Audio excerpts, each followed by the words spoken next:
Olá a todos, eu sou o Anderson Lacerda, violinista da Orquestra Baquiana Filarmônica SESI SP, instrutor de violino e viola da Fundação Baquiana.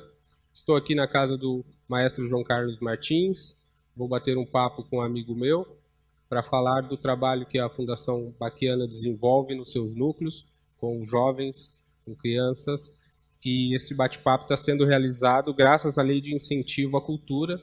Vou passar agora para o meu amigo Ezequiel, para ele se apresentar para vocês. Olá, Anderson. Olá, pessoal. Eu sou Ezequiel, sou professor também de violino da Fundação Baquiana, violino e viola, né? Então, hoje a gente veio aqui para falar um pouco do nosso trabalho, como funciona esses cursos dentro da Fundação Baquiana, os alunos que a gente atende, o que eles aprendem, qual é a essência do nosso trabalho, ok? Vamos lá, Anderson. Vamos lá, Ezequiel. Estava conversando com você aqui e descobri que nós temos um público diferentes. A sua faixa etária ela é menor que a minha. Eu queria que você me dissesse qual a faixa etária que você trabalha. Então, Anderson, hoje, né, basicamente eu estou em um polo, que é o polo da Unibis, que é a União Israelita, né, lá no metrô Armênia, próximo ao metrô Armênia, e lá eu estou trabalhando com as crianças a partir de 5 anos até os 10 anos. Então, eu faço todo esse trabalho de iniciação mesmo. Agora, por conta da pandemia, a gente está voltando agora a pegar nos instrumentos, mas a gente estava fazendo todo um trabalho de musicalizar. Então, antes do instrumento, eles estavam aprendendo, né, o que é os parâmetros do som. Então, só com canções, atividades mesmo, escrita, falada, se movimentando para depois pegar no instrumento. Ótimo, ótimo. Vamos torcer para que essa pandemia acabe logo e que a gente volte para os nossos instrumentos. Então, num cenário quase que ideal, porque os núcleos eles não têm cenários ideais, né? Por isso que a gente desenvolve esse trabalho, por isso que a Fundação Baquiana, através do maestro João Carlos Martins, tem essa iniciativa.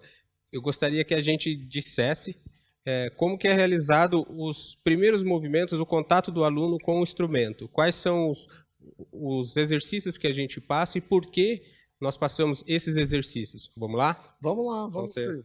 Eu acho que, assim, no início, o mais importante é você preparar a criança, né, para esse instrumento. O nosso instrumento não é um instrumento muito anatômico, né? Ele, para a gente ter colocar uma coisa assim no nosso ombro, pescoço, isso já não é muito natural. Então, a gente meio que tem que preparar a criança para isso, o corpo dela, né? Então, através de exercícios, coordenação motora fina e grossa.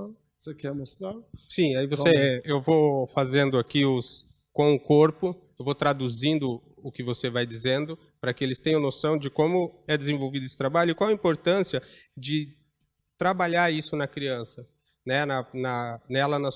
Como ser humano, como ela se desenvolve, como uma coordenação motora bem trabalhada deixa a criança ou o jovem, o adolescente com mais confiança, ele se sente melhor, ele fica com a autoestima mais elevada. Então, você fala o exercício e eu tento mostrar. Aqui vamos começar com o arco. Pode ser? Tá bem, tá. Primeiro que eu costumo fazer pode ser aquele do para-brisa, você faz esse?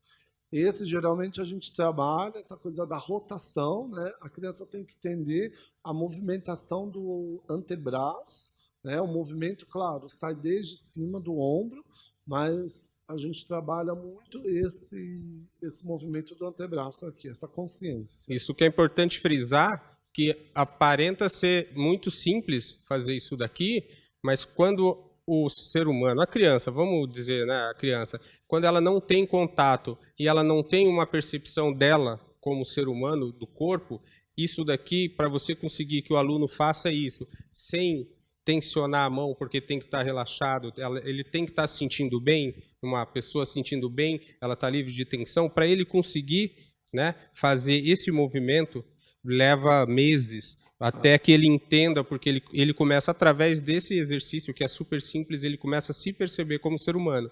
E aí já começa a construção, né? O que a gente tenta passar nos núcleos, a construção do ser humano mesmo, através de se perceber. E aí outros exercícios, diga outro aí, Ezequiel. Pode ser a aranha, né? Que é aquele da independência dos dedos, né?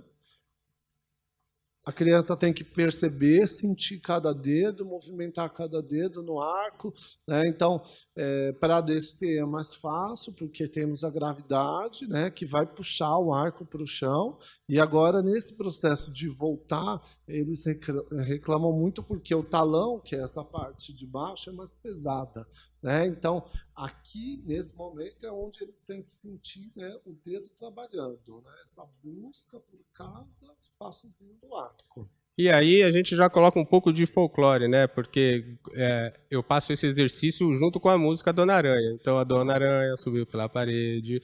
E aí tem que casar a voz com a coordenação motora.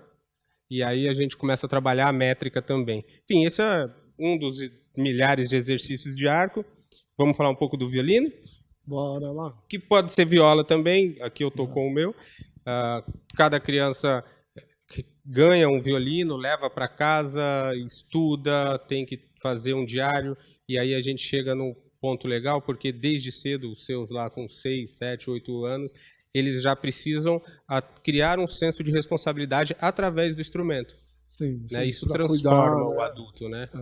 Cuidar do instrumento, cada criança tem o seu violino, ele é responsável por aquele violino naquele tempo, naquele horário, né? Tem alunos que levam para casa, assim, e eles têm que estudar, porque no outro dia, na outra aula, vai ter uma lição para ele, né, tocar para a gente, e para ele conseguir se desenvolver de acordo com o nível daquela turma, né? Isso. Os meus alunos, eles fazem aula em pé, mas eu estou cansado, eu vou ficar sentado aqui. Posição de descanso. Sim. Agora você dá os comandos aí e Pode ser. eu vou deixar o microfone aqui. Pode ser.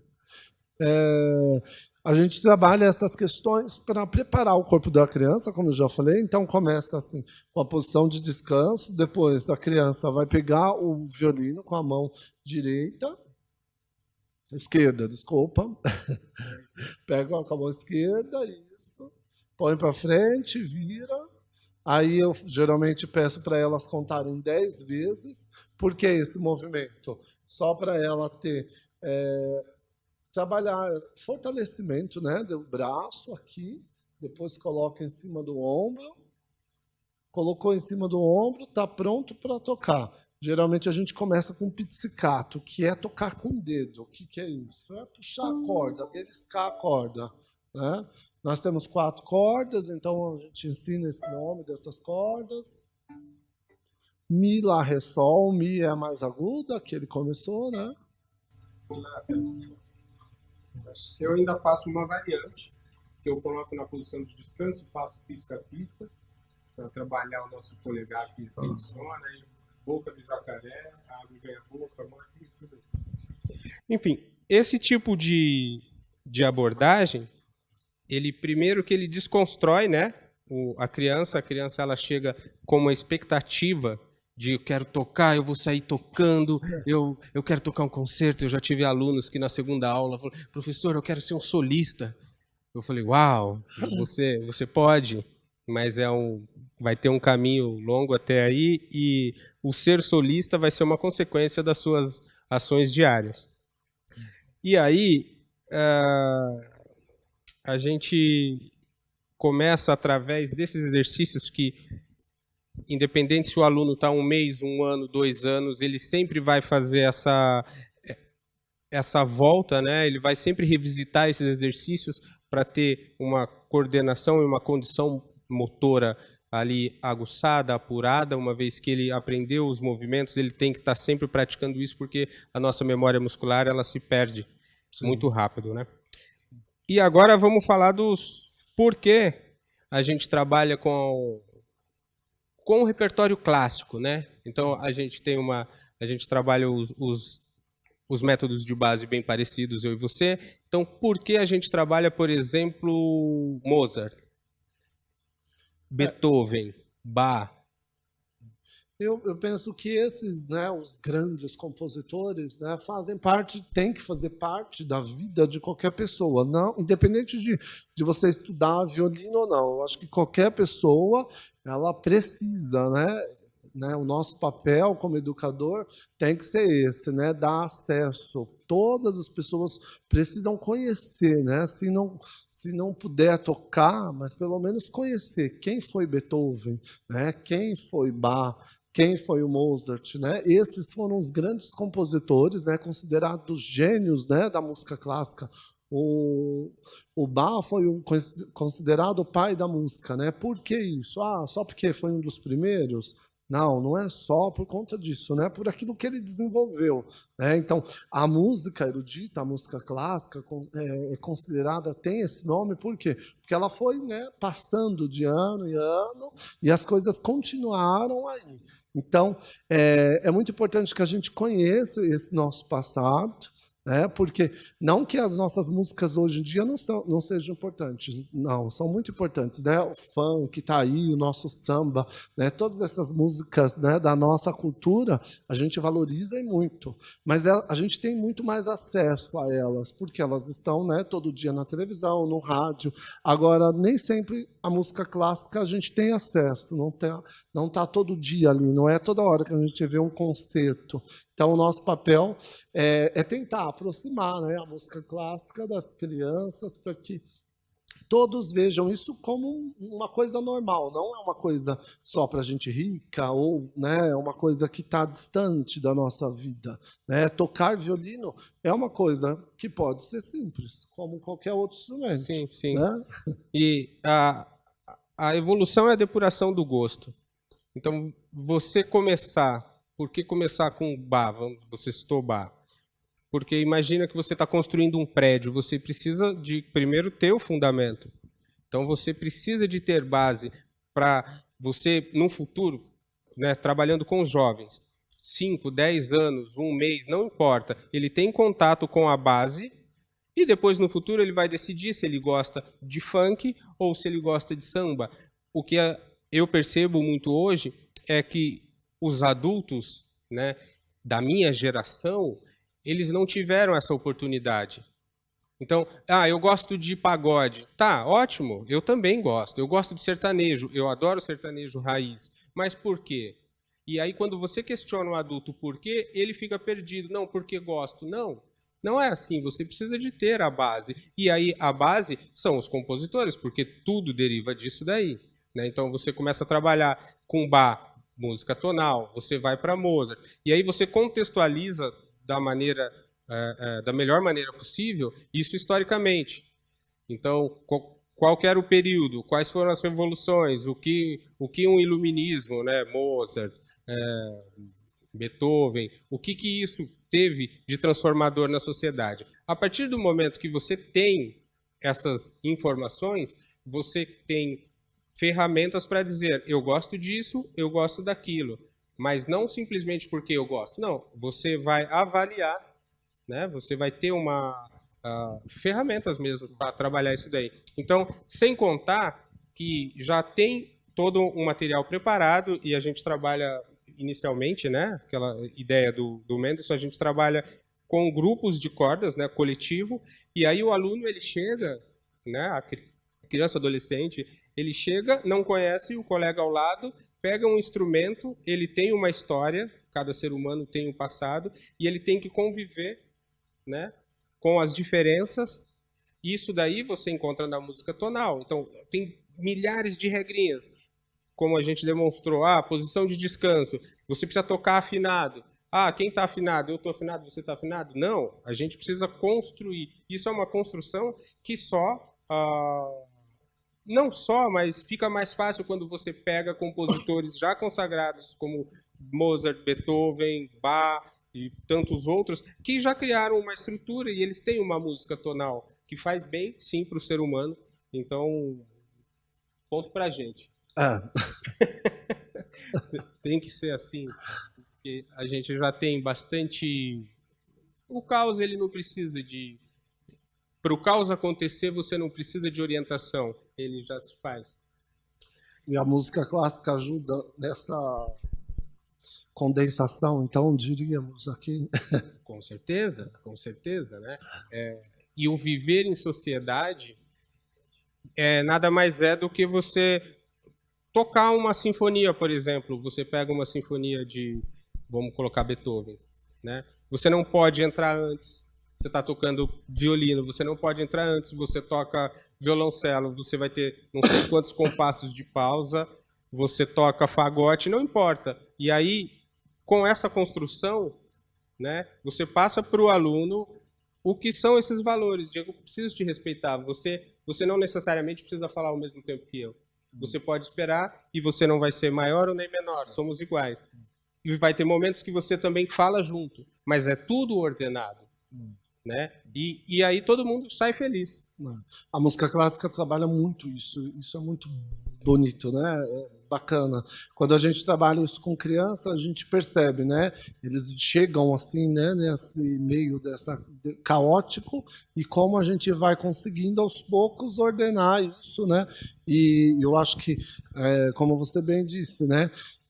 Se a gente pensar numa orquestra, que cada um tem o seu momento de tocar, e tem um momento também de tocar junto, e esse tocar junto não é de qualquer jeito, né? Transportando isso para a nossa vida, né? Ou para a vida, né, da criança. Isso vai fazer toda a diferença. Então, mais um ponto para a música clássica nesse sentido, né? De fazer esse paralelo, né, com a nossa vida. Eu costumo brincar bastante com as crianças, e eu pego bastante transporte público, e aí tem uma imagem, né, que você está entrando no trem ou no metrô, tem milhares de gente saindo e ninguém se respeita e fica uma briga, fica aquela coisa. Eu falo, olha, se você não aprender a tocar junto com o coleguinha e respeitar, você vai ser desses adultos que empurram eu tenho que... Não, calma, tudo tem a sua vez e vai dar certo. O núcleo que eu trabalho, eu estou nele já há uns 10 anos, então eu pude acompanhar, né, jovens, pequenos adultos, né, de 11, 12 anos de idade, que hoje já estão com 20. E esse trabalho, sim, pelos relatos das famílias, né, a gente mantém contato com a comunidade, foi transformador na vida de quase da totalidade. A totalidade não dá para a gente dizer, mas com certeza 90%. Temos alunos que já se profissionalizaram, alunos que já cursaram a universidade, alunos que foram fazer outras faculdades, mas que vira e mexe, manda mensagem: pô, professor, estou aqui ouvindo concerto para violino de Beethoven, nossa, como isso é lindo.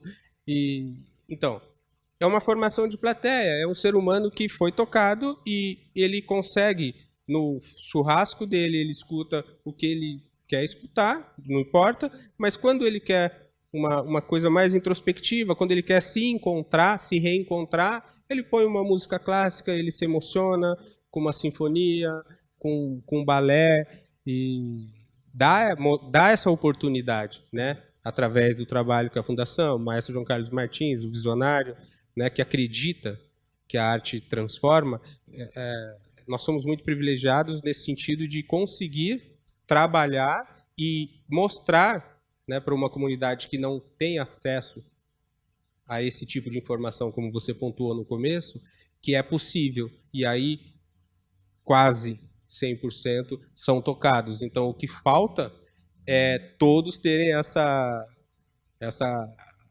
oportunidade. Né, ter mais Ezequiels no mundo. Mais Anderson, né? E o ideal é que e mais maestros, João Carlos, né? Quanto mais cedo, melhor, né? Sim. Como a gente vê, né? Esses grandes compositores, todos eles começaram muito cedo. Então, quando a gente oferece isso para a criança a partir dos seus, né? Hoje já tem estudo, né? A partir dos 5 anos, né? Ou antes até. Então, isso é muito interessante, porque a criança está no processo de formação, né? Então, tudo aquilo que ela receber, ela vai absorver mais rápido, né? Não que o adolescente não vá absorver, mas a maneira como a criança absorve é de uma intensidade maior, né? Então, isso é muito importante. Sim, a musicalização em algumas filosofias mesmo, né? Algumas didáticas, ela já é feita. A mãe está com 4, 5 meses de gestação, já coloca fone de ouvido aqui, põe um som e a criança ela já é musicalizada, porque isso está comprovado que faz a diferença, né? E o adolescente ele pode também. É que não precisa ser tão sofrido, né? Tem-se esse trabalho, quanto antes você tem contato, melhor vai ser para você. Sim, né? Você pega Bach, Beethoven, Mozart, Chopin, gênios, gênios, o que eles têm em comum, né? Todos começaram muito cedo, muito cedo. E com muita disciplina. Existe, era chato. Ter disciplina quando você não tem é chato, mas depois que você descobre é a coisa mais maravilhosa do mundo. Você consegue perceber a sua evolução diária, você consegue perceber que é realmente possível você mudar a sua realidade através do seu esforço. Isso que vale a pena. E música clássica é muita disciplina, né? Se a gente pensar, eles têm que estudar muito, né? A gente estuda muito e inculcar isso na cabeça das crianças é um processo. A gente, né, vai ensinando aos poucos, né? Que eles vão aprendendo a necessidade, né? Por que eu tenho que estudar? Para eu ter um som bonito, para eu conseguir tocar bem, né? Porque o estudo faz parte, eu costumo falar para os meus, né? É igual tomar banho. Todo dia a gente tem que tomar banho. Então, todo dia tem que estudar. Não tem outro jeito.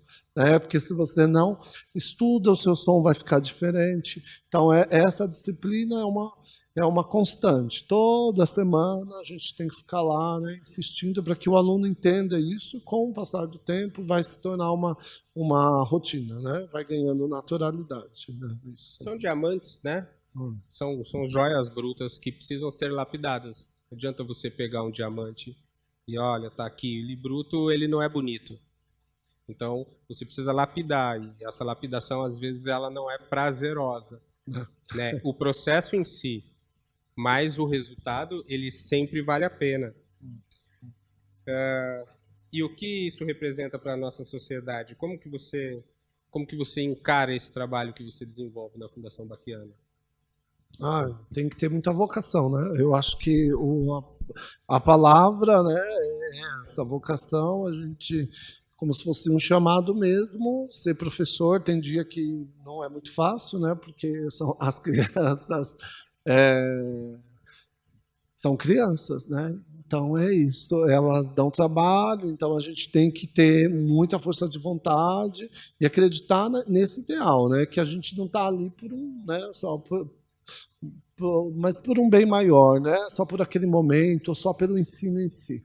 Mas você, como falamos, né? A gente está plantando, acreditar que aquilo, né, no futuro vai fazer diferença na vida daquela criança, né? Então a música pode ajudar nesse processo de desenvolvimento do ser humano. Então ele vai ser um ser humano melhor, né? A partir daquelas vivências com a música clássica, a partir das vivências com o violino, e tentar para que aquele momento da aula de música seja um momento, né, prazeroso, leve, super agradável, né? Porque a gente, ainda mais agora, nesse tempo de pandemia, a gente está vivendo momentos muito tristes. Então, as crianças já chegam, né, sobrecarregadas. Então, é o nosso papel, eu acho, que trazer, né, um outro olhar aí para que, né, pelo menos naquele momento, ela consiga abstrair da realidade e entrar no mundo, né, da imaginação, da beleza, porque a música é uma arte e eu acho que o nosso papel é transportar, ajudar, né, a criança a sair desse mundo aqui e entrar no mundo da beleza. Né? É isso. Ano passado, a Fundação disponibilizou uma psicóloga, então aí agora nós temos uma psicóloga que ela fica disponível para o projeto. Então, toda semana os alunos eles têm palestras via Zoom, né, para todos os alunos, e ela faz o atendimento também presencial. Então, se eu tenho algum aluno que ele está desmotivado, ele não está estudando, por N fatores, eu falo, olha, vamos dar uma atenção para esse aluno aqui, conversa com ele, e isso daí também tem feito muita diferença, né? Porque o profissional, o psicólogo, ele é capacitado, né, para lidar com essas questões, tem uma abordagem diferente, isso tira um pouco o peso, eles estudam assim 10 vezes mais, eles ficam muito mais confiantes. Lembrar de uma outra história aqui. Uma coisa legal, essa empresa, a Clariant, a gente conseguiu já há alguns anos que no final do ano eles premiam os alunos mais dedicados, não os mais talentosos, os alunos que se esforçaram durante o ano. Com o quê? Com o violino. Com o violino. Então eles vão no luthier, compram um violino de luthier num preço que essas famílias não teriam condições de ter, né? E aí esses alunos, já a maioria deles já estão tocando em orquestra com esse instrumento. Que bacana. Então é muito transformador. Você vê que tem a sociedade ali, a comunidade, ela abraça os projetos, né? Abraça o projeto, a fundação desenvolve, né? Eles têm no maestro a figura do ídolo, né? Superação, então, hoje não está legal, essa semana não foi bem, eu estou com um problema em casa, e aí na nossa sala tem um quadro do maestro, uma foto, né?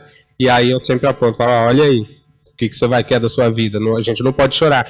E a empresa acabou, tirando aquela patrocinadora, ela acabou comprando essa ideia de presentear os alunos. Bacana, ótimo. Então, todo final de ano, a apresentação a gente desenvolve no núcleo lá. Então, começo de ano já fica aquela disputa.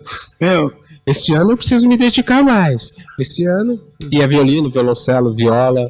Bacana. É bem legal. Então, essas ações, elas realmente transformam a comunidade, transformam as famílias, porque eles veem os filhos, né, os parentes ali, eles veem eles já se trilhando um caminho novo, se interessando, tem pessoas que já olham para eles diferente, né? Então, tem um aluno que estava contando que quando ele começou a fazer aula lá, e aí ele levou o violino para casa, o pessoal da rua perguntava, né? O que é isso daí? O que você está levando aí? É uma arma? Brincando, né? Brincando, mas não sabia que era isso. Agora a comunidade inteira sabe. E protege. Sim. Protege esses alunos. Então, as notas na escola que a gente acompanha. Então, o aluno ele entra no curso, ele precisa ter. Geralmente mandam os que estão com muito problema. E aí ele precisa ter uma melhora. Então, se ele tira 4, ele precisa no próximo bimestre tirar 6. E depois ele tira 8. E aí é uma consequência. 8, 9, 10, tá indo. Isso daí através desse trabalho que a gente desenvolve. Eu fiz a pergunta para você, o que isso representa, né? Posso dizer aqui, para mim, foi uma experiência.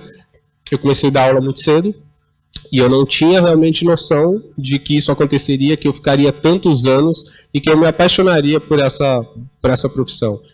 Hoje eu sou violinista da Baquiana, né? Então tenho trabalho como violinista, que é uma coisa totalmente à parte, mas o dar aula, o ir lá, o conversar, o ver essas histórias, isso para mim é o que realmente me move. Ver essas mudanças, participar, sentir o aluno se transformando, ele chega de um jeito, daqui a pouco está confiante, está indo em concertos, as famílias estão sabendo quem foi Beethoven. Isso daí é... E eu digo sempre para eles, eu falo, olha, não é fácil, mas se vocês escolherem o que eu escolhi, vocês não vão trabalhar nunca, vai ser sempre uma festa, vai ser sempre uma farra aqui, né? Porque a pessoa precisa fazer o que ela realmente gosta e ama. Independente se é um contador, se é um médico, se é um advogado, precisa se achar, se encontrar. Eu me encontrei, né? E aí você vê, os alunos que chegam, eles têm já essa sensibilidade aflorada. Então eu digo, se você está aqui, é porque você teve algo aqui que te chamou a atenção. Não perca isso por nada. Vai atrás, lute pelos seus sonhos. Se o seu sonho é tocar violino, batalhe, não vai ser fácil. Bacana, é um caminho, né? Um caminho. Longo, né? Mas nosso papel é esse, é incentivá-los, né, o tempo todo, né, fazendo com que esse caminho seja cada vez mais bonito, mais leve, né, mais prazeroso, né, e eu acho que essa é a nossa... Estamos conseguindo, né, caminhando aí para isso também, né? Sim, sim. E o legal é você ver, como eu já estou lá há mais de 10 anos, o bacana é você ver, tipo assim, o aluno começa 14, 15, 16, aí o irmãozinho lá, bom, foi embora. Daqui a pouco você vê, qual que é o seu nome? Ah, fulano de tal, de Oliveira. Aí você olha e fala, pô, mas essa criança me lembra alguém. Aí, você não tem um irmão? A minha irmã fez aula aqui, a minha tia fez aula aqui, minha prima. Então, os alunos que saíram foram fazer, trilhar, né, o seu caminho, eles levam e eles indicam os parentes para passarem por aquilo ali, pela experiência. Então isso daí também é muito gratificante, você vê que tem uma continuidade, tem um reconhecimento, e mesmo o adolescente não se tornando um solista, um músico de orquestra, um professor de música, ele quer que os familiares passem por aquilo ali também, porque isso foi gratificante e foi transformador na vida dele. Reconhece que é bom, né? Isso é muito legal. Isso é muito bacana. Eles percebem, né, que aquilo, né, ajudou, né, na formação do caráter da pessoa. A gente vê muito isso. No meu polo também nós temos isso. Os pais sempre indicam.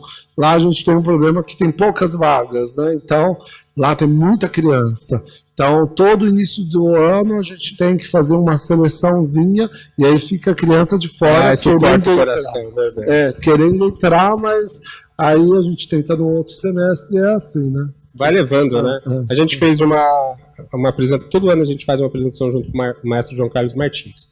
Antes da pandemia, o maestro ia até o núcleo, a gente preparava, aí vinha a comunidade inteira. A escola lotava, uma coisa assim, muita gente. E com a pandemia, live, o ano passado foi live, foi fechada, esse ano com o afrouxamento das regras, né, porque a sociedade já está mais vacinada, enfim, eu não entendo dessas coisas, mas eu sei que os alunos puderam participar.